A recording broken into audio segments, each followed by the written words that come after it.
don't even know.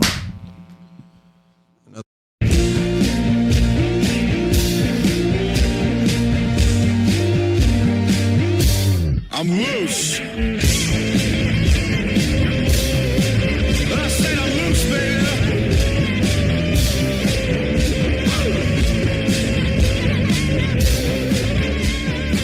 What's up? What's up? What's up? It's Double Tony Day on the Jimmy Spice Show. Jimmy Spice and two Tonys, and one of them is $2 Tony. Too many Tonys. Too many $2 Tonys. Some might say. Ask me. Tony 2 times. Well, welcome, Tony. How are you, sir? Doing great. How are you guys? We're good. We're trying to stay warm. It's a little chilly inside of this room today. I love when it gets cold out and you, especially in Florida cities that are typically warm, and you see the homeless people walking around with like a blanket over their head so they look like a spooky ghost. Yeah, me too. I do love that. I do love that. It's kind of sweet. The population grows. The homeless population grows down here in this winter for sure.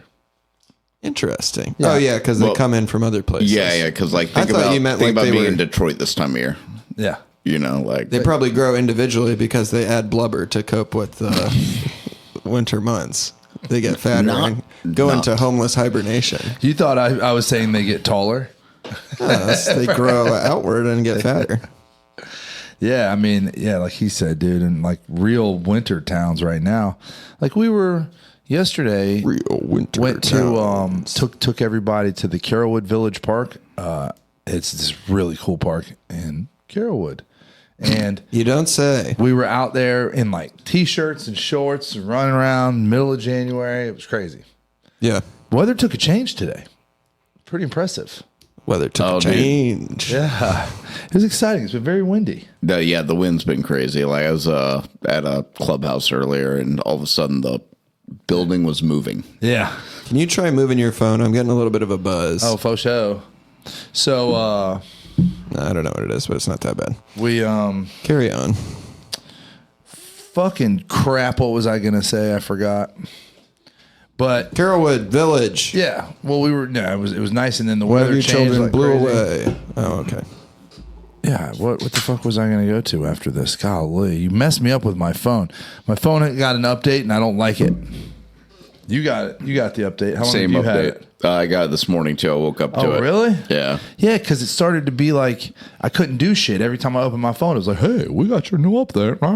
And I was like, all right, man, fuck it. And because my friend got it a few weeks ago, and he said it bothered him. It's now that I've had a few hours to get used to it, it's cool, but it is sort of like looking at all your apps from underwater. Yeah. It is. Well, it's just weird too when your phone, if you use your phone for work, if you use your phone for work a lot, you know, you've learned how to navigate it. Mm-hmm. And when shit changes, even in the slightest, it can really be like mildly upsetting.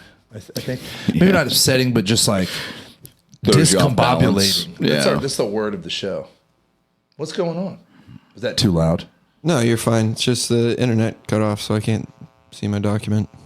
But oh, man. I'll fix it. Hey, I want to ask a question of the audio guy. I've been watching this YouTuber guy. I forget his name. He's this old like producer, and he does top 10 on Spotify lists for now, and he gives his sort of critique. But he's like an older like rock and roll guy. Ricky, I think I know who you're talking about. White hair, kind of like spiked up a little bit. And he says sometimes songs are too compressed. Yes. And I don't know what this means. Like the K-pop and Demon Hunters song. Compression refers to taking an audio file and making it so that the peaks and the valleys in the sound are closer together. So there's less dynamic range. The quiet parts of the song are not as quiet. What's the benefit of doing it? It makes it so you can make the entire song louder overall, like the overall loudness level of it. So it'll come through the speakers louder. Oh, okay. But then you don't notice as much dynamics. You don't notice the quiet parts don't get as quiet, etc. And the loud parts, although the overall loudness will be high, the loud parts get smoothed out. Yeah. So it's like the bass line and stuff never get to breathe. It doesn't somewhat. It doesn't sound beneficial to me. No, it's not. I mean, it's not typically things being over compressed is not good. No. Okay. Yeah, because he was listening to the K-pop Demon Hunters song, Ghost. Mm-hmm. Why was he doing that? Winning awards. Well, because it was like number 3 on Spotify. So that's Right what he on. does. He does top 10 Spotify list. And Right on. it's actually a really good song. I don't think I've heard it. Yeah, well, it's a movie on Netflix. Yeah, They got a I've lot seen of it. It pull. got recommended to me for 3 months I straight. finally let my daughter watch it. It's pretty weird. Okay. But it's like good, I guess. I don't know. I was kind of zoned out or whatever. She was over the moon that I let her watch. Yeah. I wouldn't let my daughter watch anything with demons, but that's just me. Okay, well, have fun being lame. I don't want a demonic daughter. Everything. Well, that's why you teach her about the demons. Otherwise, she won't know what they are. She won't know how to fight them or stay away from them. And she's supposed to fight them by doing coordinated K-pop dances. No, No child of mine. the demons are the K-pop. The girls aren't. They're hunters.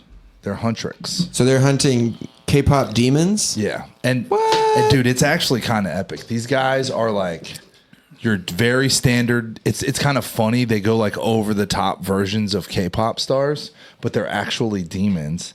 And they're like, Which I believe, unironically, in real life. and most they're pop like, stars are demons. but they're like subduing people through their phones, and they're like capturing their souls. Like there's this scene where they're all on a subway or a train or whatever, and they're looking at their phones, and then the girls make it into the, and everyone's gone, and their phones are just laying on the ground, and all these people have been sucked into this netherworld. It's wild. But even one of the characters has like his bangs in front of his eyes. All you see is his nose and his. It's pretty funny. It's like they're kind of like over the top versions. Stereotypes of K-pop. Yeah, it's pretty funny. I'm trying to get sucked on my nether regions. So, what movie did we pick? White Men Can't Jump. How dare 1992. you say such a thing? 1992. Wesley Snipes, Woody Harrelson, the very funny looking Rosie Perez. She's walking. She's so caricature. hot. She's not hot. Are you fucking kidding She's me? got something about her. There's something about She's her, but she's got banging, little dude. dolphin teeth that are weird. Her forehead is way too big. She's gorgeous. I definitely had a crush on her when I was a kid. I remember because when she looks like when it cartoon. came out, I was 9. My older brother was 15, and he just had the biggest crush on Yeah. her from that movie. Yeah, I remember that being, especially because Yeah. the boobs come out a couple different times. Yeah, a couple They were nip slips. All natural. Yeah. Which is nice. Natural and gigantic. Yeah. And also starring, They're or not substantial. starring, but featuring a 3-man a cappella group where one of the men sings the bass parts. Yes. Probably my favorite part of the movie. Oh, yeah. I mean, beginning and end. It begins and ends with the acapella group. Yeah, and they're in the middle there too. They're talking about Doc Johnson or whatever. Or is that in the beginning? It's Anyway. the King and Duck Yeah. Johnson. Yeah. But I just love the idea of one of the guys doing the bass with his voice. They do that in acapella groups. I know, and I love it. Yeah. It was awesome. What made you pick this movie? I watched it when I was a kid and I loved it, and then I watched it again. I started playing a lot of basketball when I was like 12, and I wasn't great at it, but it was like one of my first obsessions where I just would go into the basketball court and play 5-6 hours a day. And then I rediscovered it when I was like 15, and I probably watched the movie like 30 times between the ages of 15 and 20. Would you dare say it's your favorite movie? He gave me several options, and this was the only one I hadn't seen. Yeah, I would say at different times in my life, this has been my favorite movie, but now it's just a mainstay top 5. Like, I'm a huge fan nostalgia. of the dynamic between the two main characters. Mm-hmm. I think that's a lot of fun. yeah, And both of them went on to have their respective great careers. But I just really enjoyed the banter between those two guys. I think it's funny. These were the other options. He said Fight Club, The Game, White Men Can't Jump, any of the Rocky movies except 5, League of Their Own. The Game, piece of shit movie. No, it's not. It's so bad. That's a Fincher. It's so bad. No, it's not. That's not the a bad worst movie. David I Fincher movie. actually only named The Game because I've seen it one time in my life and I enjoyed it. I liked the game. Yeah, dude. it actually doesn't It make my tricked top me. 5 or anything. It tricked me. It didn't Yeah. trick you. I was love being maybe tricked. I was tricked, but the whole thing I'm like, this is so stupid. I haven't watched it since it first came out, but the first time I watched it, it was goddamn, it was like brand new, and I was like, "This is crazy. This movie's insane." I think it's one of those dumb guy smart movies, Probably. like Limitless. Yeah. Sixth Sense. Sixth Sense is sick, but I've the game never- is just. But Fight Club, obviously great. Yeah. Obviously, that's probably top of my list. That's always in the top 5. Why did you Yeah, say mine you said too. any of the Rocky movies except 5? Why not 5, dude? Because I didn't want to rewatch 5, and I knew I was going to watch the movie again. Yeah. So We would have had to done 1. I mean, Yeah, really. If you're gonna 1 do and Rocky, you gotta do 2, Rocky. I think, are both masterpieces. 3 is a guilty pleasure. Yeah. 4 is like a good. It's like the Dark Knight of the Rockies. It's the most watchable movie, but not necessarily the best movie. But it's got the most rewatch value, just because you got like the America versus Russia, and it's just so. Are you saying the entertaining. Dark Knight's not the best of the Batman movies? No, it's not better than the first of that series. Batman Began? Yeah, No way. What are you rewatch talking about? Batman Begins and then come talk to me. Maybe. I might be on board with that. Never had the desire to. It Yeah. is so fucking good. Yeah, it As is a film, so it is like good. very, very good. It is like it defies all Batman mythology. It is just like so fucking cool, man. But for just fun, watchability, and a great movie, Dark Knight's fantastic. Yeah. I'm not knocking Dark Knight. Just Batman Begins, excellent. I kind of got there at one point. I don't know where I stand right now. That the whole Batman thing, I go back and forth. But I got to that one time where I was like, you know what, Batman Begins might be the best of the 3. Yeah. You know, because And, obviously everyone's Dark Knight. You know, but Batman and Robin. And I thought Rocky Balboa, the next installment Yeah. in that real line of movies, I thought it was a shockingly good movie for what it was. It paid homage. does that. It Does he paid box homage- in the movie? Huh? Does he fight in the movie? Yeah, he does. He's so old. Yeah, he does yeah. that. He Yeah, did he that gets with his- he Rambo. gets his ass kicked. He did a Rambo years later that was fucking badass. Dude. Yeah. So, I mean, Old Sly got it in him, bro. And it has like the banger line about, it doesn't matter how many times you get knocked down as long as you keep getting back up. Yeah. And I consider that Rocky 6, and I thought it was excellent too. So yeah, just any of them except for 5. I've seen it. I've probably seen it 10 times. So I've seen all of them. What's the a kid's bunch name in of times. 5? Tommy Gunn. Yeah, Tommy Gunn. Yeah, I get knocked played down. by Tommy Morrison. Buddy, you get up again? But I get up again. We're never gonna keep you down. You're No, never going to keep me down. Pissing the night away. I'd be pissing a lot too. no, they were During in the the day? Daytime? Yes. What is that all about? Go off, Queen. Well, just everyone, dude. So I was watching The Beast in Me on Netflix, which is a fucking great show, by the way. Pause on that. You're going to let a beast inside you. Yeah, but the guy that played Mike in Breaking Bad, the bald guy that worked for Gus. He's like the dad. He's like this old, super wealthy, like kind of crotchety guy, and he gets up and someone's talking to him important something. He's like, "Christ on a crutch, I gotta piss again. Seems like the only time I don't gotta piss is when I'm pissing." Respect. I was like, I feel that, brother. Period. I don't know why, but I pee so much. Me too. Well, it's because I'm drinking liquids all Is it- day long. I 'Cause think I that- love drinking liquids. And I think the I also coffee over is- caffeinate. Yeah. and it's not at. I think I want to how old are you? switch to How old are you? 42.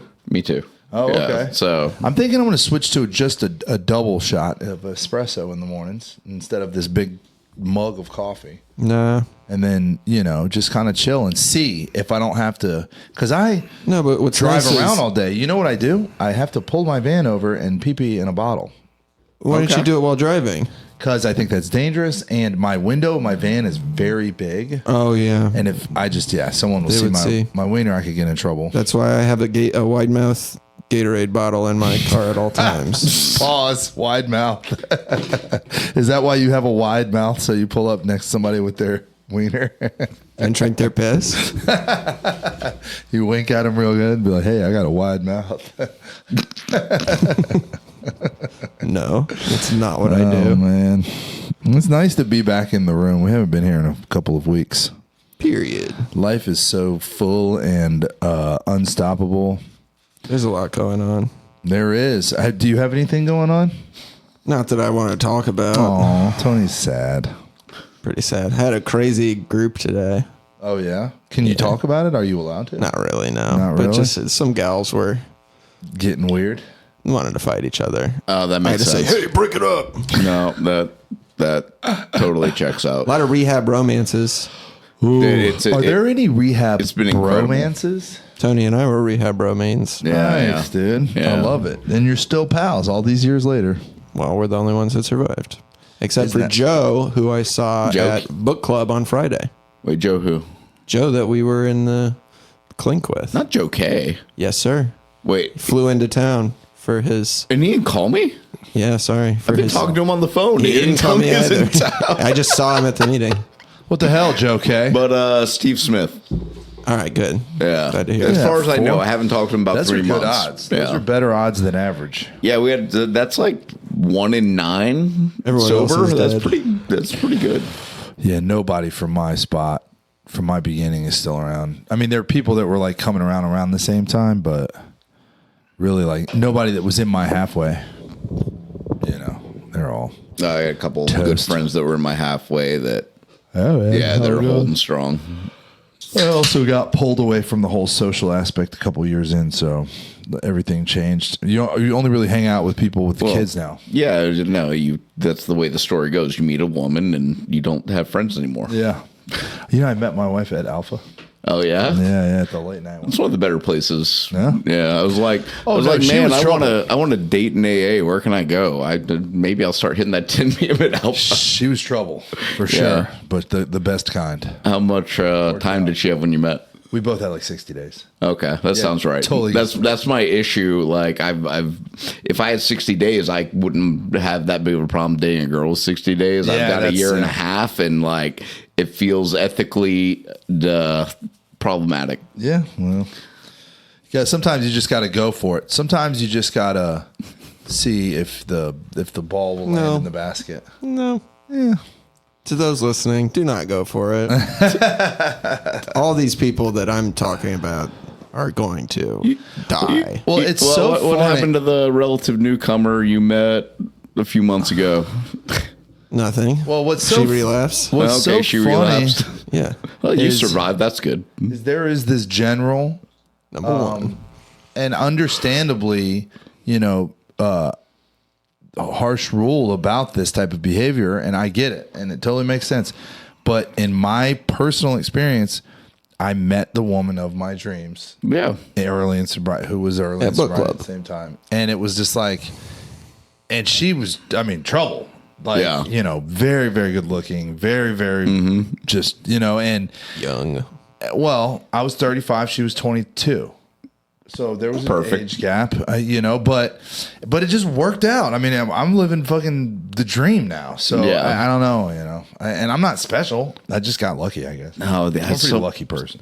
So I work in treatment now, and someone at a meeting recently said if it was a speaker, and they said if I could bottle and sell that love that you feel when you meet someone in rehab Yeah. with you, Yeah, it is pretty special. and I see it every day. Like Some it's, odd couples, too. It's really funny. But it's like, the book club never came second. I think that's where everybody goes wrong. They put the relationship and the romance in front of everything else. And the book club never took a backseat. It was always, a big key I see when people show up to book club holding hands and they sit next to each other. You're like, no, you're fucked. yeah, best couple. Split up, go hang out with your friends. I've never really gone to co-ed book club anyway, except for obviously in the beginning where I met her. But since then, it was like all men only. I mean, a great couple that I know, they made that rule, and right away they don't sit next to each other Yeah, if they're man. at a book club together. Why, dude? Yeah. To finger. So we talked about we're back. We're going to go back to the movie. Please. Well, what do you think of the movie, Tony? I loved it. You love the movie? I really did, yeah. I loved the movie when I was younger, and I enjoy the style of it. but I think the writing. Did you is rewatch bad. it?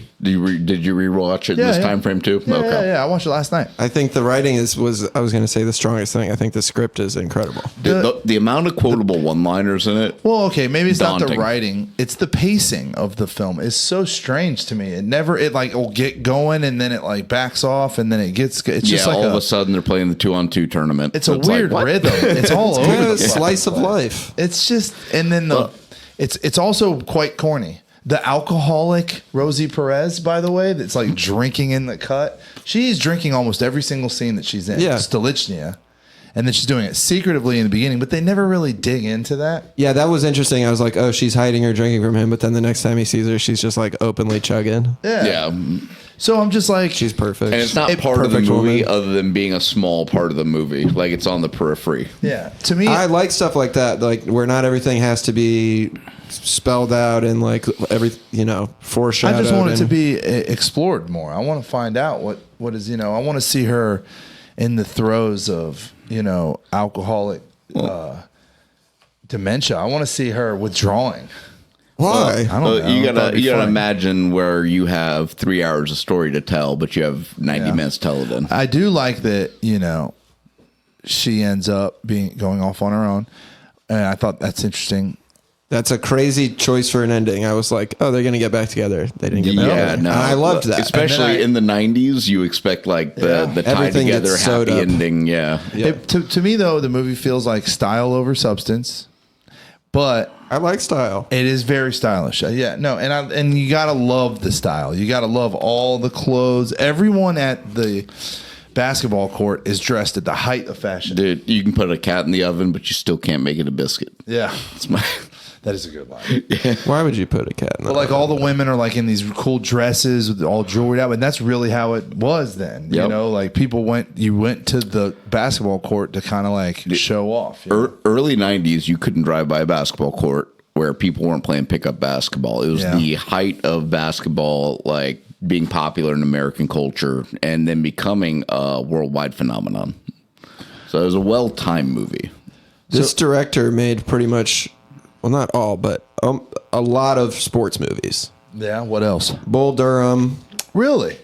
Blue Chips. I love Bull Durham. Yeah, Blue Chips had Shaq in it. Nick Nolte Yeah. and Shaq. Yeah, had a And bunch of real sports It players. wasn't horrible. I saw it when it first came out, so I loved it when I was a kid. But Yeah, me too. And I'm from Orlando. Cobb, movie about Ty Cobb. yeah, good movie. Tommy Lee Jones. The Yeah. Great White Hype. Tin Cup. Oh, Great White Hype. Play It to the Bone. Golly, dude, that's another Woody Harrelson. Yeah. He did Tin Cup too. I love that Play movie. It to the Bone. Is that boxing? Yeah, Yeah, okay. I think yeah, I it's like saw a it. struggling boxer movie. It must Yeah. be so fun to just be like, I'm just going to make a movie about every different sport. Yeah, And I love sports movies also. Dude. I'm much more willing to watch a sports movie than I am like a sporting Sports event game, a lot of yeah. the time. Tin Cup and Happy Gilmore are like the only 2 golf movies I'll watch, and they're both great in their own right for about different the reasons. Legend of Bagger Vance. Vance. Oh, that was enjoyable. Yeah, that was Bagger enjoyable. Vance. I hardly know her. Whoa, Matt Damon and Ben Affleck did Rogan this week. They have this new movie coming out. It sounds okay. You know what they've done? Netflix only. Yeah, well, that's a fucking deal now. What Dude, is it? they even said during it, it's called The Rip. It's like a, crime thriller, but it maybe is okay. But two points to it. They were saying that while the Netflix producers have notes for you when you're making a film that's Netflix only. Yeah. And some of the notes are maybe reiterate the plot throughout the film. Oh, because everybody's on their phone. Because everyone's on their fucking phone. That makes sense. And like there used to be, you had 3 major sort of set pieces in a film, for each act, one for each act. And the biggest set piece was like in act 3, with all the most money being spent. And they're like, that's all up front now. It's all in act 1 because you have to grab people because there's too much available content. Nobody's just buying into like a movie on merit. They need to be like shocked and be like, oh shit, okay. Yeah. 'cause Once you're in a movie theater, you've already paid for a ticket. So Yeah, you well, can that's put the other that thing. thing at the end because then people walk out saying Yeah. that was great. They go recommend it to their friend. Matt Damon had a great point. He's like, when I went and saw fucking Taxi Driver for the first time, I watched half of it from the from the back of the theater, and there was 3 other people standing there. Like, we wanted to leave. The movie was so uncomfortable. Yeah. But it's like, it's a commitment to leave a movie in a theater. Like, does Taxi Driver not get made today because of the, the way movies are? But that's not, people go to the theater. because Joker came out.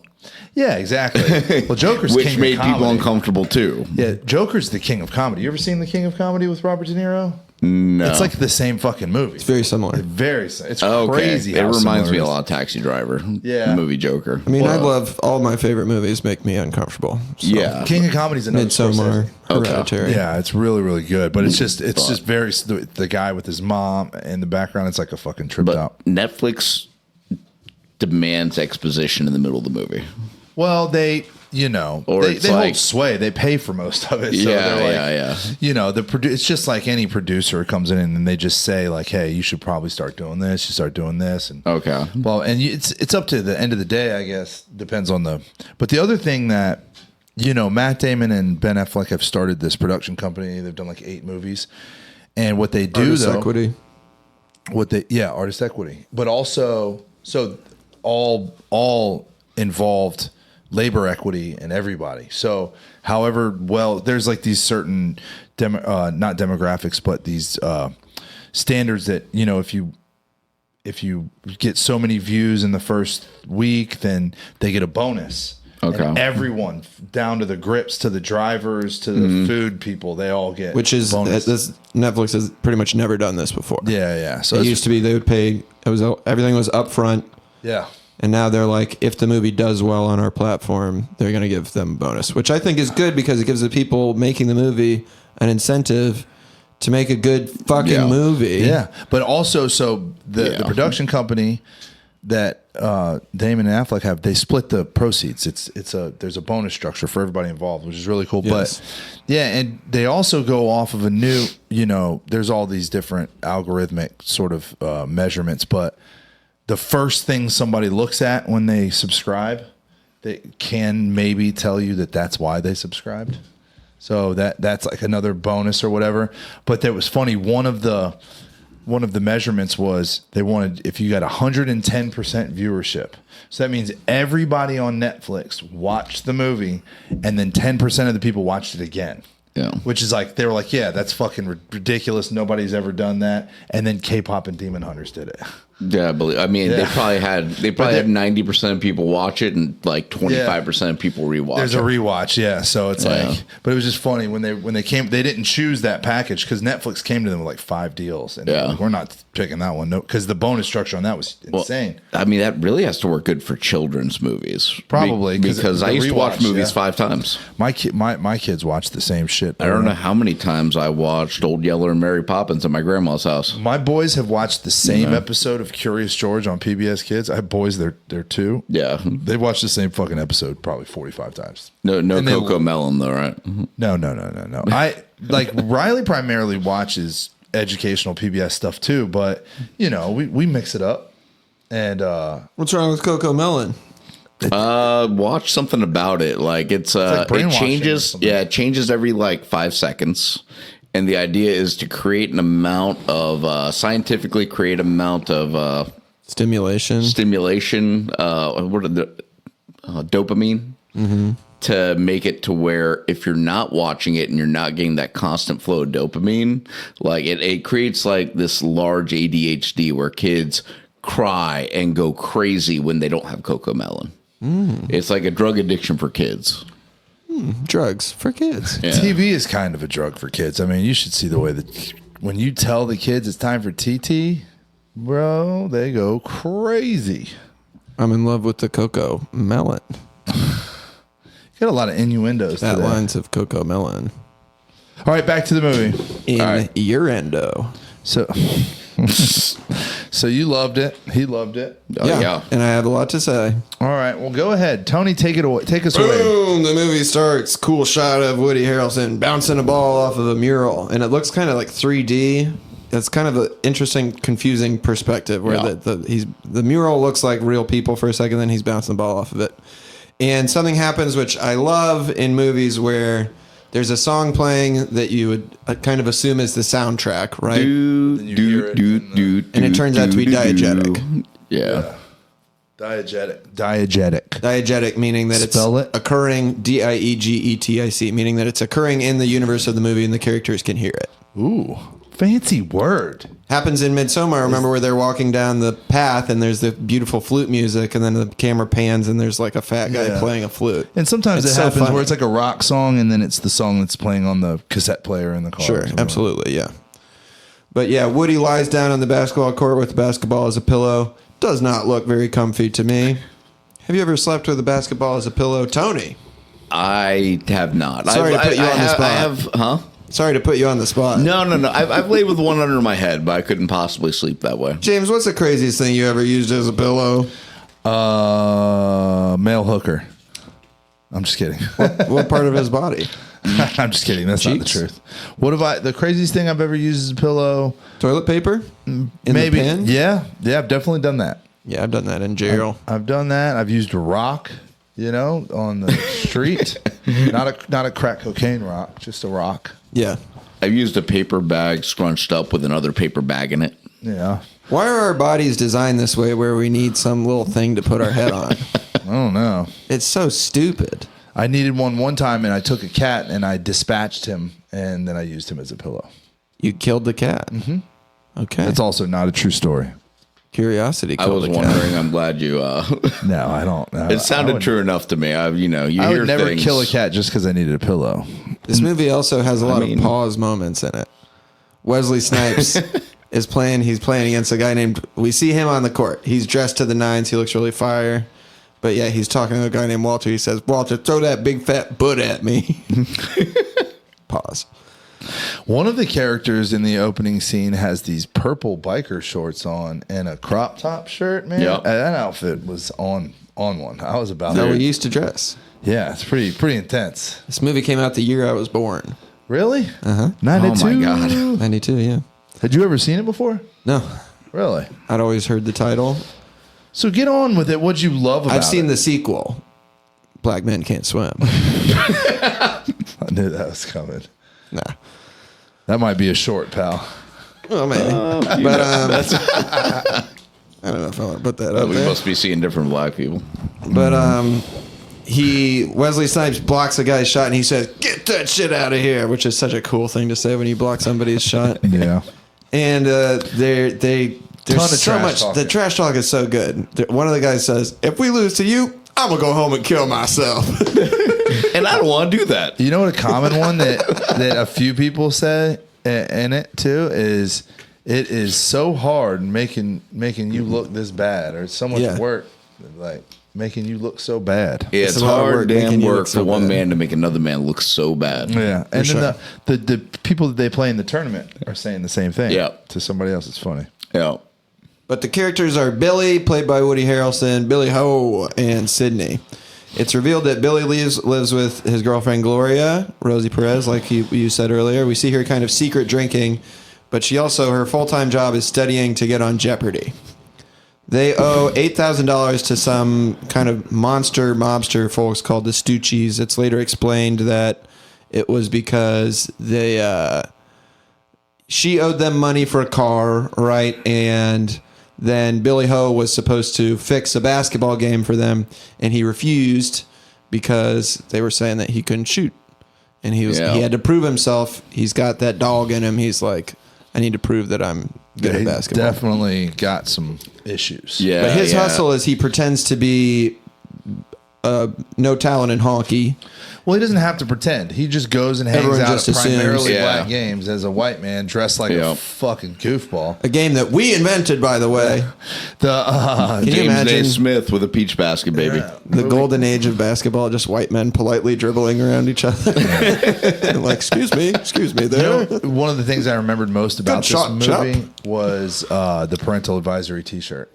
Oh yeah. He's tight. wearing. I thought that was such a cool shirt. The explicit. If you put on Amazon "White Men Can't Jump" T-shirts, you'll get like the cover, the movie cover, and you'll get the parental advisory will pop up in like the top 5. Yeah, that's a cool shirt. Yeah. Sydney shows up after Billy hustles Sydney. He shows up at Billy's apartment. He's like, we should start hustling people, pretending that you're a chump. And the first guy they go to hustle, there's a great scene where he needs to come up with some money to bet against him. So he goes to rob this convenience store, and the guy behind the counter is like, Rayshawn, what you doing? Take that damn thing off your head. And then he ends up selling the gun to the guy at the convenience store. Yes. This movie makes life in the ghetto just look like very fun and kind of harmless, you know? Sort of. I mean, well, it's funny because bad shit happens. Like, that's a Sure. fucking terrifying scene, but it's presented in this sort of funny way. Oh, This it was 6'5" guy swinging a fucking razor around and like going to get a second gun. Yeah, like, I'm gonna that's go get my terrifying. second If that gun. happens in real life, Yeah. you are fucking shitting your pants. And Not then, me.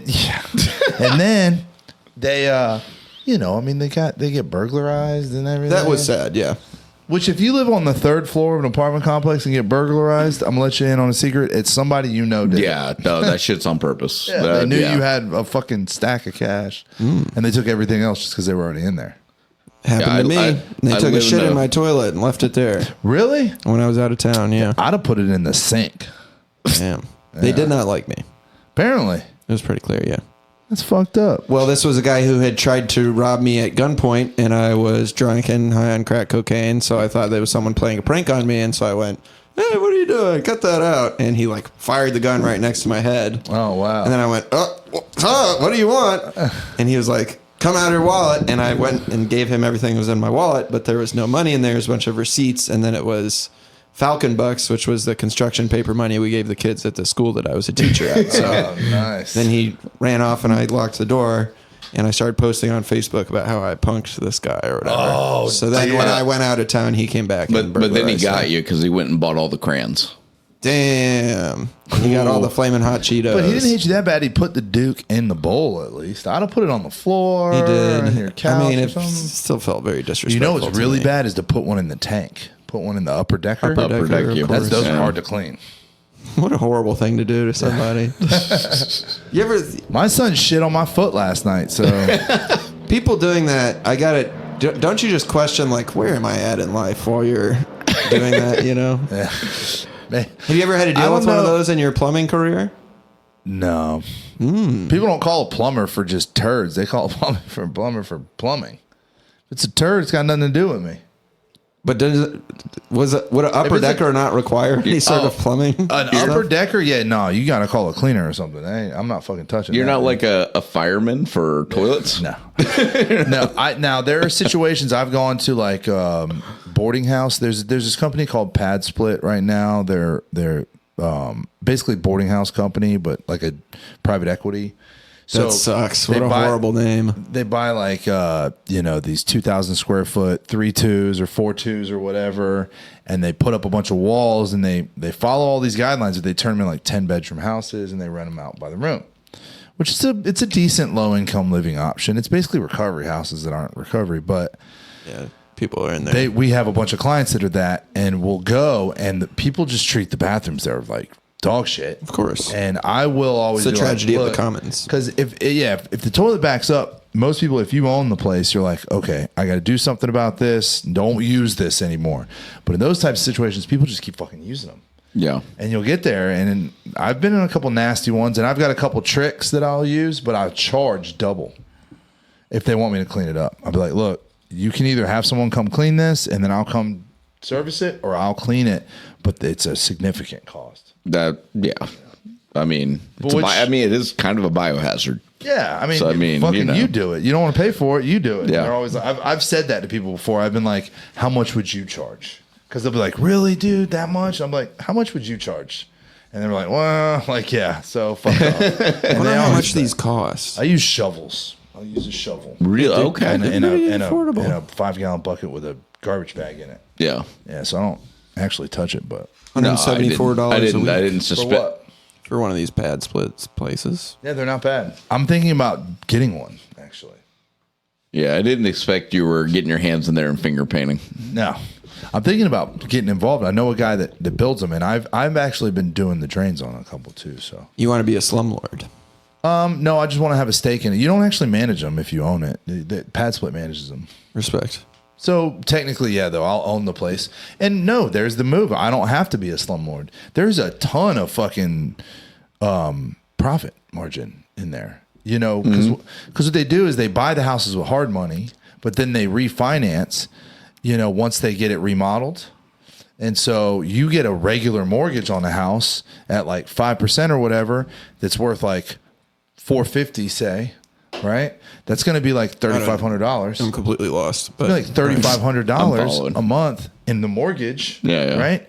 And then you've got 10 to 12 rooms, all paying close to $1,000 a month. You know, Yeah. do the fucking math, bro. No, You're it's making the same. money. It's the same way Recovery House works. Yeah, like but you know, but you got Recovery House is great too because you can evict people without cause, basically. Yeah. Like, Yeah. they didn't wash their dishes, they're kicked out. there's overhead, you know, but you're also building equity the entire time in it. They stay fucking full, you know. And I'm a plumber. I know a bunch of AC guys and electricians. I don't really have to pay premium cost for those repairs and stuff. I like support that. Landlord arc for James would be great.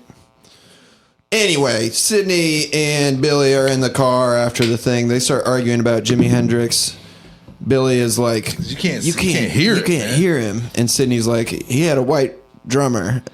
And Rosie Perez points out British. the whole damn band was white, which Yeah, is they true. were besides Jimmy. Yeah, Weren't they British? Weren't Noel Redding and Mitch Mitchell British guys? maybe. I don't know. I'm not a music guy. I don't listen to that crap. Jimi Hendrix. I'm just playing. I like Jimi Hendrix. Well, I went and saw The Who a couple years ago, which was kind of like whatever. But Guy's a pedophile. the guy that played the guitar, oh yeah, that guy. Pete Townsend. he's He claimed telling- he was on there looking. He was like, I just wanted to say what was available. I was just browsing. Anyway, he tells the story of the Monterey Pop Festival from a funny perspective, and because there was this very famous interaction between Yeah, them. you already talked about this on Yeah, here. he's- Jimmy lit the guitar on fire, but it was very anticlimactic. Yeah, but it was a answer to what Pete Townsend had done, which was smash his guitar and shit. And it was just like the way that Pete Townsend was talking about Jimmy was really funny. It was like jokingly condescending. Well, interesting, because Keith Moon famously called him like a black ape or something, like the drummer for The Who, who's now passed away. Rest in power. Yeah, well, they're definitely racist people, I'm sure. I love The Who. Really? Yeah. I mean, their music's pretty good, I guess, but I'm not like a... Their music they covered so much ground between like really like raw shit, and then some of their songs are just like so gay. Oh my Like, God, yeah. Eminence Pinball Front. Wizard, it's got to be. He's I got hate that such song, a Eminence simple Front. wrist. There was this song that, yeah, Eminence Front. It's a put on. Their 80s shit I did not like. Dude. Yeah. All right. Anyway, then Billy tries to turn him on to George Jones, throws on "He Stopped Loving Her Today." Yeah, that was which is pretty funny. such a good song, bro. Well, they just keep sort of building him as a typical white guy. Kind of. Sydney realizes that Billy's very jealous about his girlfriend. Sydney is just like, "Yo, you got a fine looking girl there," and, that and was Billy's good. like, "Don't you talk about my bitch." He was just And- trying to be nice, dude. Realizes that that's his weakness, and they get in this kind of racial argument that comes up later, where Billy's like, "You'd rather look good and lose than play ugly and win. How many dinners this chain set your family back?" And Sydney's like, "How dare you?" Well, can we talk too about later? Rosie Perez puts a cassette in. Yeah, she says, and it's And- Ray Charles, and Billy says, "Why is this Negro playing cowboy music?" And then she starts humping him while he drives. We just fucking breeze past it too. Yeah. He's like, and he doesn't say Negro, he says Negro, which I always think is funny when people mix the two words. Yeah, it reminds When me they of don't do like my the great, E. I grew up with Yeah. my great grandma, and she would say roughly that. It's like they want to say the other one, but they Yeah. don't. So they say they switch up the second half of the word. yeah, It's like pretty intense. You know what I mean? Yeah. But and it just gets breezed past. You don't really. You are basically opened up to this. Very racist. He's a little racist, but he's with a Latina woman. He's allowed to say it. Okay, and he's good at basketball. So If they have kids, she's going to be walking their kids around in public on a leash, calling them the N-word. So whoa, yeah, that's the truth at the Walmart. they have hot sex. We see Rosie Perez breasts. Yeah, Pretty good, jumping around. for sure. From the And then side. yeah. One of my favorite a lot scenes. of side boob. One of my favorite scenes. They're laying there, and she goes, "I'm thirsty," and so he gets her water. Oh and my she's like, god! Oh, this dude, it's a great fucking scene. bro. she's like, "You don't understand. I don't want you to solve my problem. I want you to sympathize. I read about it in a women's magazine. Yeah. I want you to say, I connect with you on the concept of dry-mouthedness. And he is so infuriated by this that he dumps the water on her. Oh And my he's like, God. I'm leaving, and leaves the house. It's like, And he says, if I tell you I'm thirsty, it means if anyone around has a glass of water, I would love a sip. yeah. This is a very It's funny, so funny. very funny old concept that they kind of tackle in a very like a good way. Because Yeah, for sure. the idea that men want to solve women's problems, but women just want to talk is like old. as time. Continues to be a thing. It's But, it's yeah. so hard. It My girlfriend transcends currently time. has all these problems with her family, and she keeps telling me about them. I'm like, don't suggest anything. yeah, But that's also because they're medical things, and I don't fucking know anything about medicine, and she's a nurse. Yeah. So I still have the masculine impulse. I'm like, well, have you tried this? I'm like, she's definitely thought of that. Don't say anything. Just shut up. Shut the fuck up. I've just getting to a point where I'm not gonna not be a man. So and like it just is what it is, man. And she's gonna have to deal with me trying to fix the problems, and then I will do my very best to try to just talk about them, but I will also try to fix them. And I don't want to tell you, I believe that if you didn't want a man, you wouldn't have married me. Sure. know? I think in this situation, my lack of expertise makes Yeah. it particularly. That's a good I really can't speak on it. We're the same age, and like Yeah. I've over the years, I've learned you can either talk about the problem or you can offer a solution. If you offer a solution that's not wanted, like it's not that big a deal. A lot of women's problems. If you try to talk something out where they want a solution and you don't offer one, it's a much bigger problem. A lot of women's problems can be solved by talking about them, is the thing. Not dry-mouthedness. Not dry-mouthedness. Well, it's such a funny example. Dry-mouthedness. Yeah, She's a very talented comedic actress. using a drink of water as this to broach this subject, I thought was really funny because it's such an obvious like you're thirsty. I'm getting you water. You want to talk about being thirsty? That's retarded. But also like the idea of like what women when they gather and they just like talk to each other and nothing gets accomplished drives me completely bonkers. You know what I mean? That So it's is like, what's being accomplished. Is they're just sharing and feeling supported. my worldview does not commiserating. agree with that. As The an accomplishment. sewing I'm a mental circle health professional, concept. so that's what I do. But so Sydney, we see Sydney looking at buying a house, and he's dressed up. He cleans up As nice. a mental health professional, He looks don't like you a nice guy. provide solutions and options to try in life? Yes. I mean, it's not just about talking, right? I mean, yeah, I get the therapeutic value of expressing your thoughts and getting them out and sharing them with another. I'm saying human. as a mental health professional, I recognize the value of women gathering together and talking their Processing. bullshit. Oh, I don't like her. Well, doing their thing. It's natural. It's true. It It's is weird how to want them we've to be gone down this otherwise. road before, and it is how women process, and it is healthy for them. For sure. Otherwise, what are they? They're getting together and they're like, "Did you see how Lisa looked at me? She's such a bitch." And the other woman's like, "Yes, we should kill her. That's not. We should kidnap her and tie her with rope. Hell yeah, burn her house down. Life would be chaos. You know how bad it would be if if everybody was acting like fellers." Anyway, they try to hustle another Anywho. group. What did you? Yes, Tony. If You everyone raised your act like hand. fellers, I mean, workplaces full of men get things done typically. Sometimes You don't have HR problems. Depends on the work. the HR lady is always a lady. Is the HR not in the office? Toby was HR in the office. He was not a lady. He was a man. He was a feller. Toby was a lady. Toby was trans. It's fair.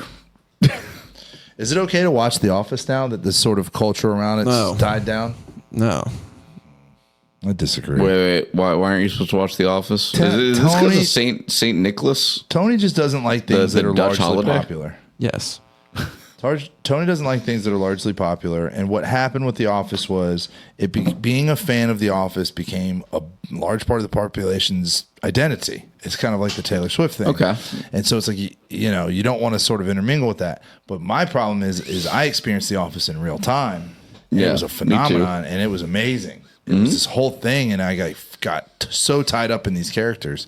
I watched the Pam and Jim's wedding in this house. Yeah. And cried, bro. Okay, I can see Television that. had never made me cry. It was so, I don't know, you know? And I'm man enough to fucking talk about it. Yeah, because that's what men do is talk about things. Yeah, exactly. All right. Contradicting yourself. Onward. Or go on. So they go to try to hustle another group, but they lose $1,700. The guy, after they win, the guy kisses him on the cheek. It don't smell right. Brutal. Something feels weird. It just...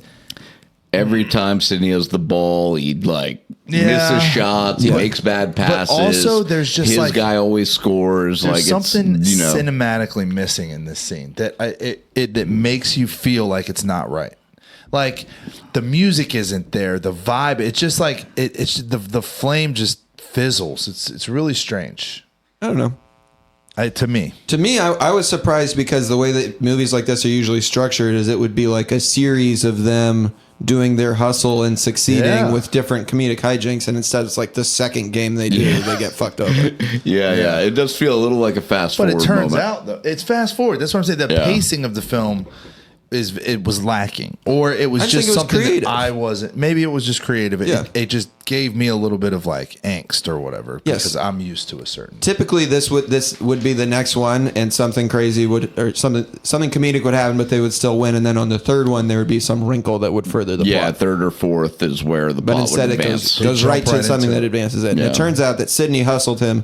They go to his house. The opponents are there, so they're all chilling together, laughing about ripping off the white boy. Yeah, and they're all just sitting watching TV, just brandishing firearms. So sad. Polishing his gun. Yeah. Well, and then what's funny is like they sort of kiss and make up. They do because of the basketball game. But before that, Billy and the black guys are like kind of like tussling, and one of them's like, "I got a gun in my hand!" Like it's just pointing out, like, "What are you doing? I'm gonna shoot you." But he don't care. But then the NBA game, they stop beefing and they're all just sitting watching the NBA. Oh man, yeah. All of a sudden they're all cheering for the Lakers. Exactly. Yeah. The women meanwhile sit down and talk. And they Sydney's Bay. They handle business by talking. Yeah, that's what they do. Nobody does anything, but they get a lot done. They come to a compromise. They do. Yeah. What's the compromise? I can't even remember. Really? What was it? That they're going to do the competition? Sydney and his wife are going to keep the money because the hustle is the hustle. They're going to give back a little bit, but they're going to team together to try to win this tournament where the prize is like $5,000. Yeah. And the women come up with but Billy doesn't want to play with Sydney. He calls him a Farrakhan disciple. Shouts out Louis Farrakhan. Shout out to Farrakhan? Why not? Fuck that guy. Why? Because that whole movement was just about fuck everybody else. So you sound like a child of Yakub. Listen, dude, I spent Yakubian devil. I went to a couple of those gatherings when I was in the pokey, and those people did nothing but discredit other ideas. It was never about their idea. It was just about discrediting other ideas. Have you ever seen the video where Louis Theroux went and interviewed them? You know Louis Theroux, right? No. British documentary guy. Oh, I gotta put you on I might recognize him if I see him. He's got glasses, and he just asks like very pointed questions of everybody, but he's very mild mannered, and so people are very open with him. Okay. But he goes and talks to them, and he's just going through a list of historical figures. He's like Thomas Jefferson. The guy's like black. He's like Beethoven, black. Like he just names everybody. He's like Adolf Hitler. He's like, he was a black man. They're just all no shit. Secretly black. Yeah. That's so funny. I fuck with them. I like them. And I like the whole story. Do you know the whole story of Yakub? No. Okay, so this is the official mythology of the, and of the Nation Farrakhan of had Islam. fucking Malcolm X killed, by the way. Maybe. Wait, I get official lore. Yeah. I love this. Yes. Educate me. 6,600-ish years ago. 6,000. Everybody was black. 6. And the crown prince had sex with a common woman, cheating on his wife, and the common woman gave birth to Yakub. The child had an unnaturally large head, okay? And he was raised kind of around the palace and stuff, but every time everybody looked at him, they were like pissed, basically, because he was the child of this adulterous relationship. Okay. And so eventually they snap and they execute his parents, And Yakub, who is a genius, this little kid with a big head, everybody's mocking him and everything. He just gets in on this shit where he's just like, I hate black people. Y'all are the worst. And he is black, right? But so then Yakub... But there's only black people. Yes. He conspires to create the demonic white race. Ooh. So what he does is he takes this ship and he sails to... The north. From Mecca. This is where all this is taking place. He sails in his ship and he does this thing called... I forget the term for it, but basically he has sex with his followers, and every baby that has a lot of melanin they throw over the side of the ship to die. But the ones that are lighter skinned, they keep them. And he does this like breeding, and Yakub lived to be like 1,000 years old. So the process takes a while, but So obviously, it's like eugenics. yes, So he created the he white lived to be race out of 600 spite. actually. He creates the white race, and then he sends them back into Mecca to terrorize Mecca. And white people, when they were living out in the wilderness, would have sex with wolves and stuff, and that's where they learned their savagery and their violence and their hatred. The black man was peaceful, but then Yakub unleashed the white devil, which then subjugated the black man. Wow. But the black people in Africa are followers of Yakub that jumped off the boat and swam to safety because they didn't like what he was up to. That's some pretty cool lore. So that's what it means when I call you a Yakubian devil. I love that. And his ideology was called tricknology. So he had a book, One more time. tricknology, Where did you because he did it to trick the black man. Did you ever watch Malcolm X? The movie? Yeah, Spike Lee's movie. No, but I have seen the part where he goes, "That brother's starving." Yeah, it's a good movie. It's a very good movie. Maybe I'll check it out. It's very long. Anywho, praise to Farrakhan. Okay, sure. I'm sure he wouldn't fuck with me, but at least I'm not not even a little bit. I'm not his least favorite type of person. I'll say that. The competition is called the Brotherhood Tournament, which is so funny, and the logo is a 2-on-2 black hand. basketball for brotherhood reminds me of unity. Yeah, the logo is a black hand and a white hand shaking hands. Yeah. And So it's- is there some underlying, or not quite so underlying, but is there unity in this film? I mean, having a black and a white, I think they end up Shared forming a bond. lead role. Yeah. No, I mean, they become, by the end of the movie, they become like attached to each other in Oh, a yeah. familial way. Yeah, I think it's their like- dynamic is incredible. I think that it goes down in history as one of the best duos, and like you got to list these two, in that conversation. But No, it definitely, they do a good job of fostering that relationship and like how it starts out in tension and they grow respect for each other. They grow fondness for each other. And then, like a familial bond by the end of the movie. Yeah. But Billy, it's also sponsored by the Coalition of American Corporations. It was just funny to me as like this goofy competition thing, I guess. But it's a lot of the movie though is kind of goofy like that. yeah, I like it. So Billy starts talking mad shit to the other good team in the competition. He says it's going to make them mad, which will make them worse. But when he gets mad, he gets better. That didn't make that much sense. Yeah, But anyway, they win. He's getting in the zone. Yes. Yeah. They win. Billy then bets Sydney his half of the winnings that he can dunk. He's like, I can jam. This scene stayed with me as a kid. Why? Yeah. It just you're just like, fuck, dude, stop. It's one of those like, Dude, it's- That's how screaming at the gamblers screen. are, though. Dude, I know. As I was, you don't know this about me. I was a professional gambler for 20 years. Oh, yeah? Professional poker player.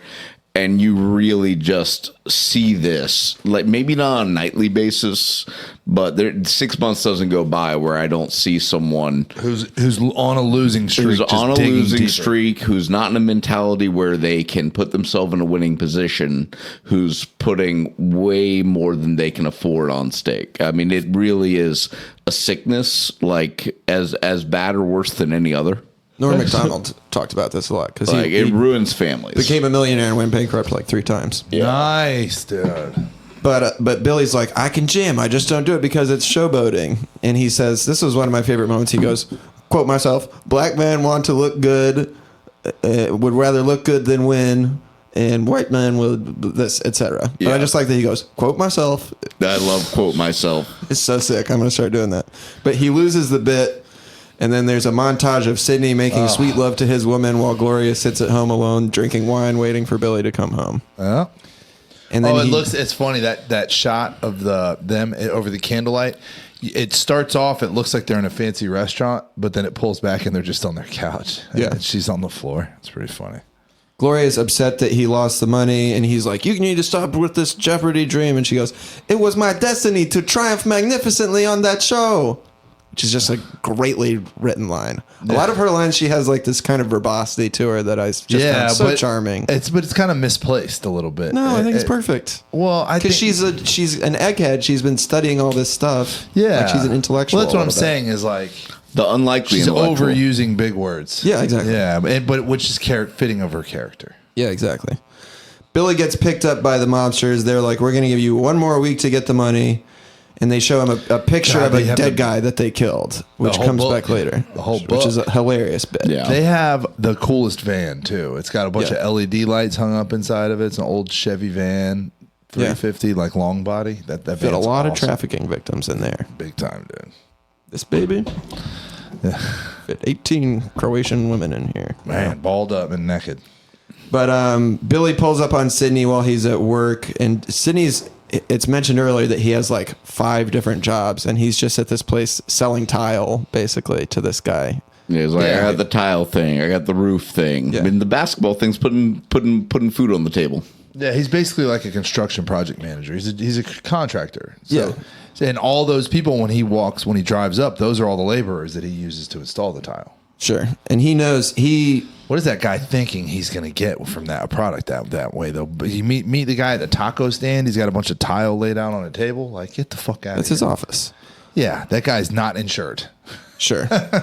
But Billy pulls up on him, and there's a kind of interesting racial role reversal here where Sidney's dressed really nice, and Billy is like looks like a hoodlum and is being kind of I think the whole movie is crazy. there's an interesting role reversal because like Sidney is got much the more family, responsible. He's trying to get a house. He's He's trying got to do things together. Yeah, exactly. And yeah, it's definitely interesting how that's painted.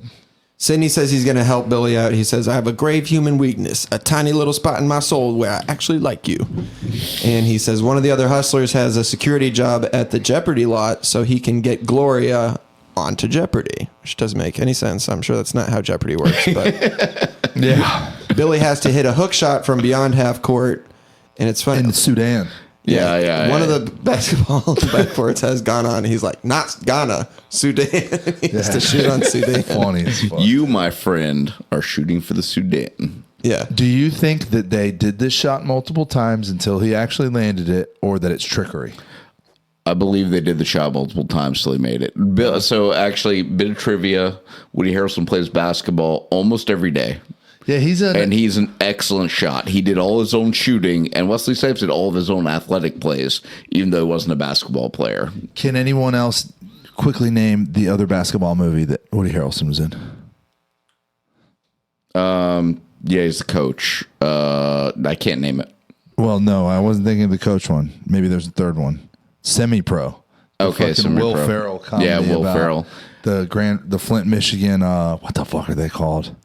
Tropics. The Flint. The Tropics. Tropic Thunder. Fucking movie is so no, good, not Tropic dude. Thunder, but yeah, I know what you're talking about. So good, dude. I believe he's also in one where he's a coach to like a middle school or high school team. I believe that. Yeah. Probably with the troubled past. He's got a pretty sprawling career. I'm sure he's covered that.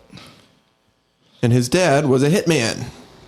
Yeah, he got put to death in Texas. That's why Oliver Stone cast him for that. For sure. Mickey. But she gets on Jeopardy. I loved this scene. Had me smiling so big just seeing her on there. Jeopardy. And she bombs the first question that she answers so badly. Yeah, which is funny because it's a sports thing. Yeah, exactly. Yeah. And I like that they set that up.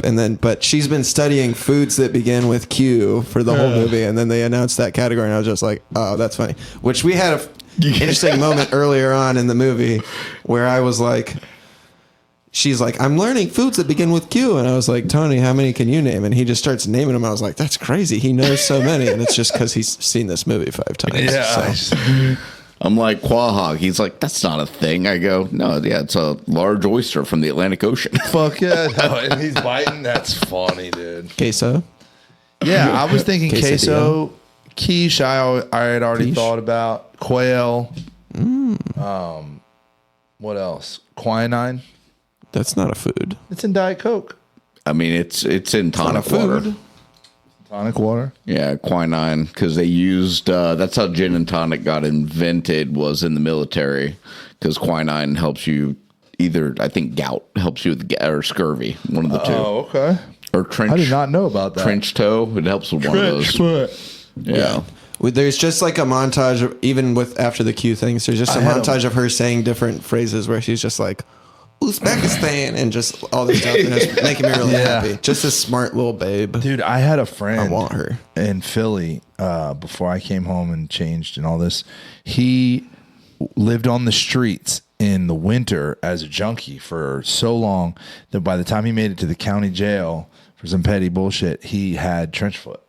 Okay. And like Yeah. 2015, he had like a World War I disease. He just from having wet socks all the time for months. He needed more gin and tonic and less heroin. Yeah, well. Trench foot, a non-freezing cold injury, prolonged foot. Yeah, he'd like walk around in the snow, you know, and like no not change good. his socks and shit. Yeah. And pass out in the snow. Oh, yeah.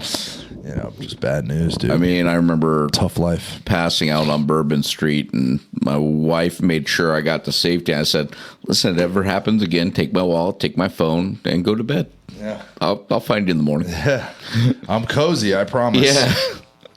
You're kind of allowed to sleep there generally, but Yeah.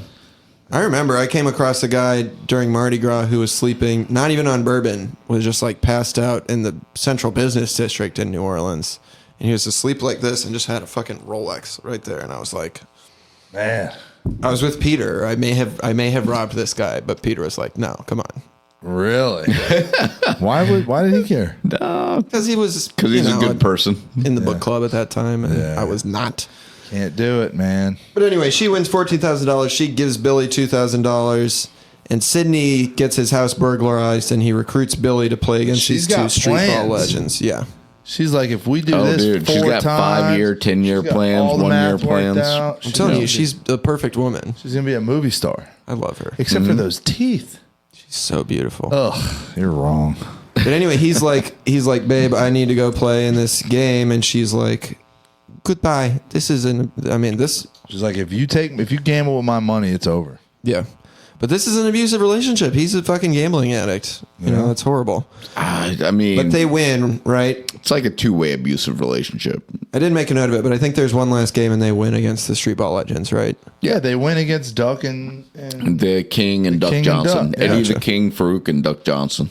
who were like the king hustlers of Venice Beach or whatever. Yeah, they're like mythical hustlers from Venice yeah. Beach in the movie. And they get beat, and it's the biggest thing in the world. But I mean, this is good just as a movie about the street ball scene. Yeah. You know, and then they just go a back to the documentary hotel, and she's not there, and she actually has left him.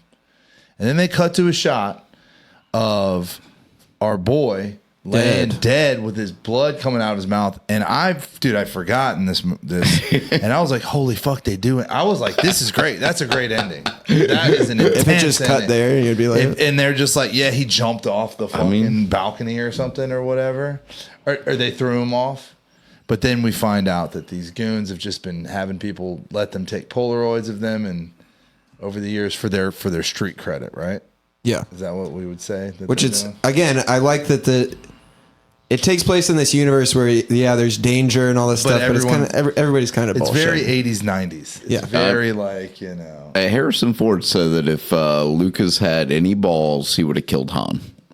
yeah. For sure. You know? So, yeah, that would have been an interesting end. But And then he went back and edited. If you remember in that scene in the Yeah. original, Han just shoots Greedo. Yeah. And he went back and edited it to make it so Greedo shoots at him first because he thought that it made Han seem too unsympathetic. Yeah. It's fucking bullshit, dude. No, it makes more sense if Han shoots first. Yeah, because he's a pimp gambler, Yeah, cool guy.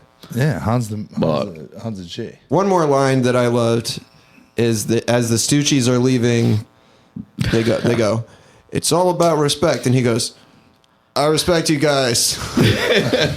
That is pretty funny. Just trying to make sure he's got his shit I to respect everybody. you. I respect you. And the end of the movie is just the two of them walking and talking, man. Yeah. They're homies now. They're buddies. Yeah, a little slice of life at the end. They've bridged the racial divide, which maybe you should try, James. I should. I have black friends. Name one. Bobby Samuel, Johanna Samuel. I actually saw Bobby at the Walmart last night, which is funny. I don't do Walmart, man. I fucking And that's hate that why, place. typically, because you don't want to be around people of other races. No, just Walmart just fucking grosses me out. Just the whole towering Tall men. towering like shelves of just shit, dude, that you don't need, bro. It's just crazy to me. Somebody needs it.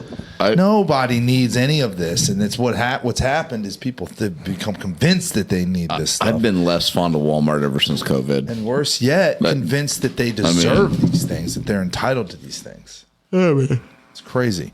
But I had a temper fit last night with Riley. She was being very psychotic with her bicycle, and all three children were in the street on their bicycles, and I was very overwhelmed with sort of concern for everyone's safety. And then Riley, Wait, how old are your boys? they're two. They ride bikes? Tricycles. Oh, okay, all right. And they're not, damn. and they have these, they're walking them, but they're in the street, and then Riley's in the street, and she runs away from her bike. And so I grabbed the bike and sort of threw it to get it out of the road, and it broke the bell. Oh, no. So I had to go buy a new bell, and I was like, we do live very close to a Walmart, and it was like 7:00 at night. So I was like, all right, load up. We're going to go to Walmart. We go there to buy a bell for a bike, and I end up buying 3 bike helmets and a fanny pack with a bell and Did they not have streamers. helmets prior to that? The boys didn't. Riley did, but she wanted a new one. So because Daddy lost his temper, Riley got whatever the fuck she wanted last night. Which I don't know. how life is. I feel like I'm teaching her that if anybody's ever mean to her, that they have to buy her things afterwards. Which I don't know. I don't think that's good. It's like love abuse. I wasn't dude, like, mean she's to gonna her, sue though. I was so just many people. angry. And it was like Litigious child. high stress situation. You're just worried. I live right off of Nebraska, dude. So it's like, Yeah. the people that cut down my street are usually driving pretty fast. So what are you gonna do? But yeah, then I ran into my friend Bobby. But to be fair, he's like So it's good that you went to Walmart. Ethiopian too. That's different. But yeah, that was nice. I hadn't seen him in a while. It kind of is. A lot of African like immigrants don't care for Americanized black folks. people. Yeah. But which is also though, like if you go to like Europe, a lot of the like street peddlers are African. Yeah. Same thing. They call Canada too. Yeah, they call them lookies in Spain because they're like just selling like trash, selling like little trinket things or little like toys, light up toys bracelets. with rubber bands that you fire up in the air, but they're just like looky, buy this. It's quite annoying. And then you get drunk and then you buy all of it because there were these lights that were really cool when you're drunk. When you're trying to like walk through the city and see things, it's very annoying. But once you've decided to just sort of let loose, it's fun to buy things from those people. Okay. So the first time you saw it, you were a kid. Do you still play basketball? So off and on throughout my life, I have. I do it for some fitness now. I play pickleball and basketball to try Where it at? out. Where do I play basketball or pickleball? Basketball, I'll play at the park outside of Ybor, Cascaden Park. I'll play over there sometimes. I say because you live close, and I go to the YMCA. Is our Okay, gym. gotcha. And Okay. they have 5v5. They got all sorts of basketball shit there. You should check it out. I end up, what's that? I go to McFarland or Cascaden usually if I'm playing basketball, and I play pickleball both places. Are there a lot of pickup games there? I'm not sure. I typically go middle of the day, and I go to shoot around and jog. Yeah, I'm with that, dude. I should do more jogging. yeah. Just try to keep the hand-eye coordination somewhere in there. But you don't want to jog, dude? Why not? I hate running. Why? I don't know. Get them long ass legs. You could get very far. No, thank you. You get further than most of us. When I'm running, I'll do a thing where I'm like, I'm not going to look at the clock. And then I'll be like, all right, it's been. You're like, it's been at least 20 minutes, and you look and it's been 3. Yeah. Exactly. It's like time passes so slowly while I'm on there. I much prefer lifting weights, which I'm about Dude, to go that's do why I after like this. running around a basketball court and then occasionally throwing up a layup. Like the time goes by quicker. Yeah, Things that's a like good that. point. You know, running back and forth and doing like some layup drills or whatever. I would love to see you go one-on-one with black teenagers. Ooh. I would pay. I actually, that was my little brother plays, and my little brother. So I'm like 5'9". My little brother's like 5'11", but my little brother's 5'11", plays like a 6'3" man. Like he's just good at using his like body, pause, and whatever. He's imposing. And like I had like a great outside shot at the time, so we would regularly play against like really athletic black men that were like look like we should never win and held our own or won. Nice. Like at the YMCA when we were kids. So like I should really have hustled enjoyed them. You should have bet 2-on-2 money on back it. then. I'm super aggressive basketball player. I'm not a very good shot, but I'm very good at defense. I'm like the Dennis, the get white those Dennis rebounds. Rodman. Yeah, Dude, rebounds win games. yeah. I literally don't know the rules. Like when I'm watching basketball and they're like, "That's a foul," I'm like, "What?" They're all bumping into each other all the time. When is it a foul? When is it not a foul? It doesn't make any. I can't keep track of it. Football is the only sport that I feel like I truly have a grasp of the rules. And even then, I I'm feel like, like that's the great thing about being a man is just naturally knowing the rules to every sport. well, I replaced that with all of my knowledge of Horror movies. borderline personality disorder symptoms. But I actually played basketball with you once. Oh yeah, that was bad. That was, oh my God, it was worse than I expected, but, you know, enjoyable. Because, you know, I'd rather play with my friends. My shot is very ugly, Oh yeah, Dude. I could see that. and I make a noise when I shoot. Oh no, you Dude, he's don't. like- Is it like? It's like, it's kind of like Serena Williams, but without the masculinity. Oh man, You want to know what I don't understand about basketball? This will reveal the whiteness? depths of my stupidity about this. What don't you get? Why does jumping make it? Why do you jump? Momentum, maybe. So because the ball's too heavy, and if you don't jump, then it's not going to get I don't there. know. That's a good question. No. So if you jump, it's harder for someone to block you because you're coming from a higher point. Okay, all right, If you jump, it's easier to get a rebound because you're the one closest to the rim. I see. That So, makes sense. yeah, 'Cause but I was ju- always like, why are they jumping when they're shooting the 3-pointer or whatever? So it takes it to where instead of doing most of the work with your arms and hands, you're doing most of the strength work with your legs. Okay.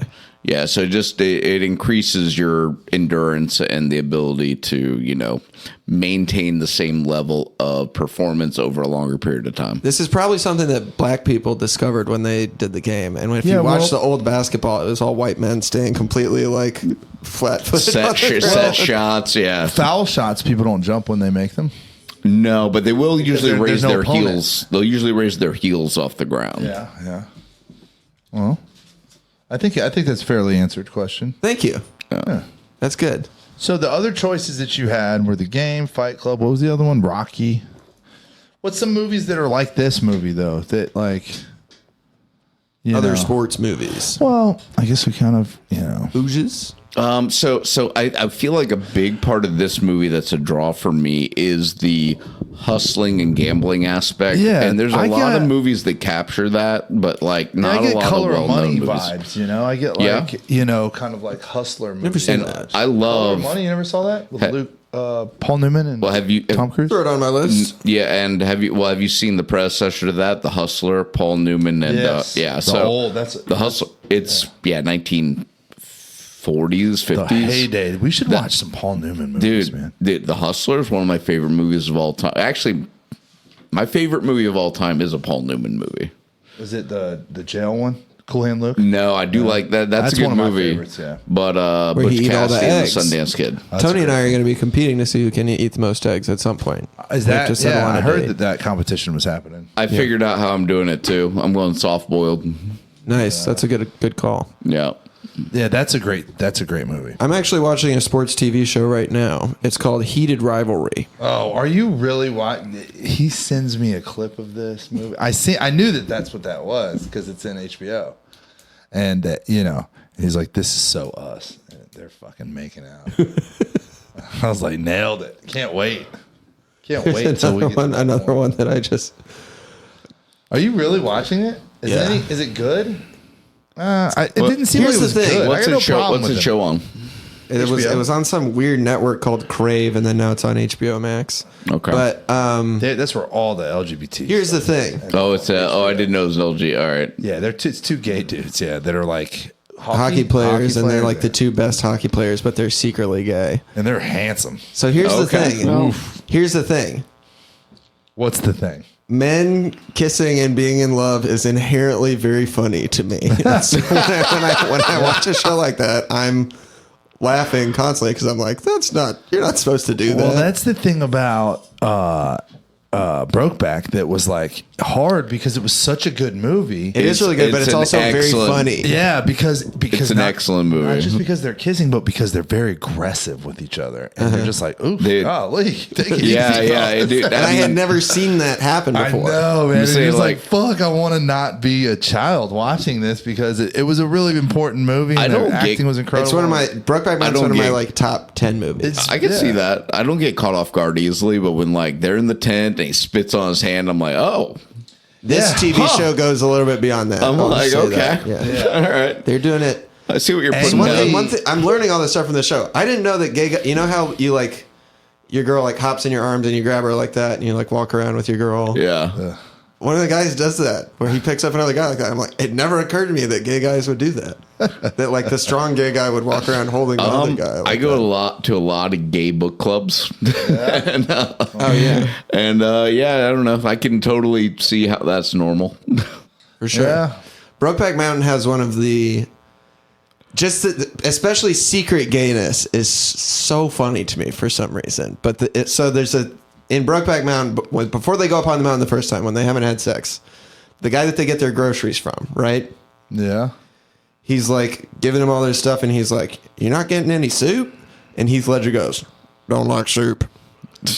And then when they have now hooked up and they're about to go back up the mountain again, the guy's giving him his stuff, and he sees that Heath Ledger has ordered some soup, and he's like, "Getting soup now, huh?" And Heath Ledger's like, and the guy looks at him, and the guy's like, "I know what you are." What soup is the gay thing? I'm Because confused. he's getting soup, he must be getting it because he's accommodating the preferences of the younger cowboy. And the guy looks at him like, You faggot. he literally like he's just thinking that word. And it's the funniest fucking thing. Heath Ledger just being terrified that this guy knows that he's gay because he got soup. It's You know what's so funny though funny. is I feel like and his wife going, "Nasty Jack Twist, nasty, nasty." I feel like before like modern culture cowboys, because that's what they are. They're like in the 60s in that movie. Yeah. But like I bet you in like the 17th and 18th century that the gay shit was way more like, oh, whatever. Well, here's the thing. I think we've talked about this on here before, but it used to not be an identity. Yeah, exactly. It wasn't like I define myself by the fact Yeah. that I have gay sex. It was still taboo. Yeah. It was very much taboo. But it was like something that people would partake in, and then they would just Like, continue yeah, going man. Yeah, about yeah. what they're doing. It could just be a taboo thing that you don't talk about. Yeah. Yeah. Like, yeah, I fucked the guy. It's cool. And so No big deal. one of this right wing thinker that I'm kind of interested in, the Bronze Age pervert, is basically like liberalism created the gay identity because when you have young men just hanging out together, like enjoying each other's bodies, then they will overthrow the government. Start the National Socialist So you Party. have to, yes, exactly. So you have to put a taboo on it and make it seem gay to chill with your boys all day and suck them off, because otherwise it's too dangerous to society. Dude, but how awesome though? Like, I mean, just the gay we've got militia. Yeah. for sure. Dude. Well, there's a book called The Pink Swastika that alleges that all the Scares Nazis were me. gay, but it's been Yeah. And that's the debunked. real problem.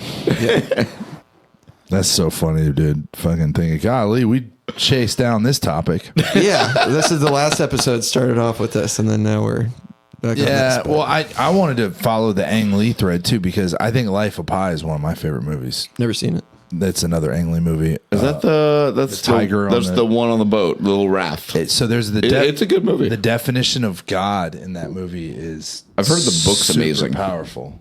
Yeah, the book. You know, I don't So- remember the definition. Paul Newman is in Tony- Slapshot. Yeah, the original. I've never seen that. That's the either. first one. Dude, I gave my grandmother maybe 10 years ago now. I gave her the Paul Newman box set on DVD. Yeah. Which is like one of the coolest gifts I ever gave anybody. It was like all the Paul Newman movies. Was she horny for him? Of course. Who was it? Dude, he's a so good cool. looking man. He's the coolest guy ever. Yeah. And he started that company too, that organic food company. He was one of the pioneers of that kind of thing. You know, Yeah. I fucking love the Newman's Own products are great. Dude, yeah, No, good but dressing. Check out listen to this. The definition, okay, or it's not the definition of God so much as why he believes in God. So the story is that a kid is traveling with his family on a barge with a bunch of zoo animals, and the barge goes under, and he ends up on a raft with all these wild animals, and there's a hyena and a gorilla and a tiger, and the hyena kills the orangutan and another animal, and the tiger, he learns how to live on this raft with the tiger while he's at shore. And the whole movie's being told by this character later on in life.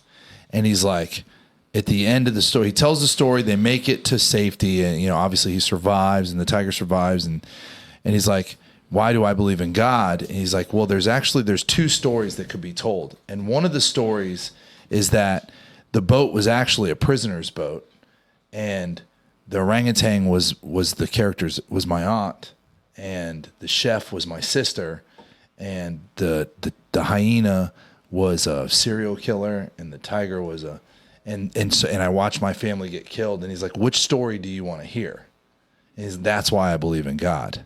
And it's like, there is like, the idea being that like reality can be very, very unforgiving and very, you don't necessarily have to live by the confines of like the pure explanation of things. That the idea of that there is another way to tell the story of life, there's another way to understand life that has a brighter side. There's nothing wrong with that.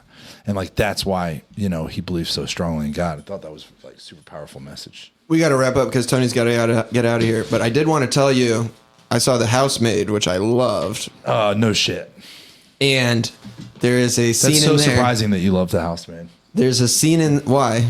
I'm joking because there's giant bazisms in them. Well, it's that, but it's also I like chick flick, dark It is a chick flick. dark comedy chick flicks like that. There's a scene where the wife of this one character is talking to Sydney Sweeney's character, and she goes, "Watch out, or he'll tell you about how he thinks Barry Lyndon is an underappreciated masterpiece." And then later in the movie, Sydney Sweeney's in the man cave watching Barry Lyndon on the TV. Ooh. Do you guys like Lyndon black reference. comedy? Yeah. Yeah. Have you guys seen the movie In Bruges? Yes. Yeah. That's Okay, such a good gotcha. movie. Yeah, if you hadn't seen it, I would highly They recommend it. sort of redid that dynamic years later and won an Oscars for it. What was the one that it was Colin Farrell and that semi-recent one, or is You're talking about Banshees of Inisherin. the Banshee? Yeah. Yeah, Has the same I've co- seen kind that of, as same, well. kind of the same dynamic too, right? It's not the same dynamic, but it is the same pair. Yeah, In Bruges is Yeah. amazing. I love that movie, dude. So I actually Ray saw it before Fiennes. I went to Bruges. Oh, nice. Yeah, and it really is like a little fairy tale town. It is, and you can you can't even tour through the town without seeing things that you remember from the movie. And Oh, nice. but yeah, I love the scene where he karate chops. Oh man, what's the little actor's name? Yeah, Peter Dinklage. Yeah, when he karate chops Peter Dinklage and. Peter Dinkles. Dude, yeah, I laughed so hard when I saw that, but then otherwise the movie's just excellent. Yeah, that movie's fucking intense, dude. Peter Dinklage's not in Bruges. Yeah, he is. No. Who's the midget in that movie then? Jordan Prentice. Really? Yep. Wait, I thought it was really? I Dinklage. thought it was Dinklage. Nope. You're wrong. Nope. It's the little person that appears in the Bloodhound Gangs in The Bad Touch. Also. Oh, wow. Yeah. Okay. Well, then close. you're right. Yes, Does that make you sir. feel better? He is a self-described person of short stature. That's a mouthful. Dude, I fucking watched a Colin Farrell masterpiece recently. Rewatched Daredevil. The Lobster. Okay, yeah, that's a good one. That movie, fucking great movie. We got to wrap it up, though. Talk about disturbing. Let's give it up for Tony. All right, yeah. You gonna press the button that's applause? I don't have one. Yeah, we do. I think we do. No, we don't, but I'll insert it later. And I'll be inserting myself. Into your own hand. Thanks, in my own everybody. hand. Peace. Because your girlfriend's gone.